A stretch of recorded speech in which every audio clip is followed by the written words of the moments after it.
Now at Iconium they entered together into the Jewish synagogue and spoke in such a way that a great number of both Jews and Greeks believed.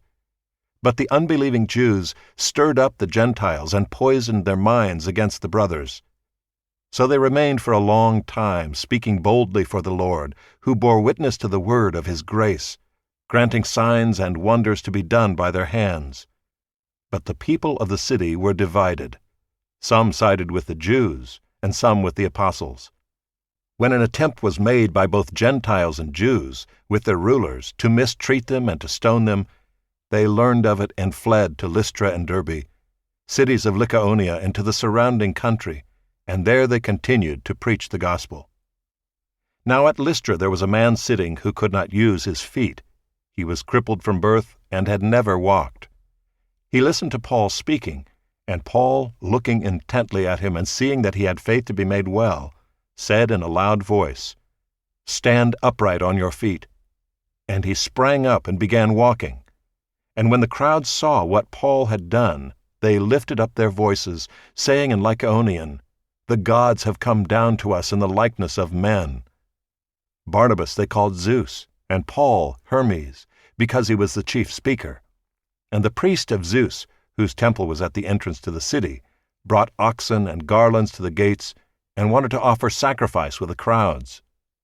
But when the apostles Barnabas and Paul heard of it, they tore their garments and rushed out into the crowd, crying out, "Men, why are you doing these things? We also are men of like nature with you, and we bring you good news that you should turn from these vain things to a living God, who made the heaven and the earth and the sea and all that is in them. In past generations he allowed all the nations to walk in their own ways, yet he did not leave himself without witness, for he did good by giving you rains from heaven and fruitful seasons, satisfying your hearts with food and gladness."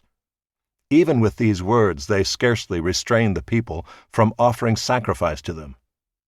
But Jews came from Antioch and Iconium, and having persuaded the crowds, they stoned Paul and dragged him out of the city, supposing that he was dead. But when the disciples gathered about him, he rose up and entered the city, and on the next day he went on with Barnabas to Derbe. When they had preached the gospel to that city and had made many disciples, they returned to Lystra and to Iconium and to Antioch, strengthening the souls of the disciples, encouraging them to continue in the faith, and saying that through many tribulations we must enter the kingdom of God. And when they had appointed elders for them in every church, with prayer and fasting, they committed them to the Lord in whom they had believed.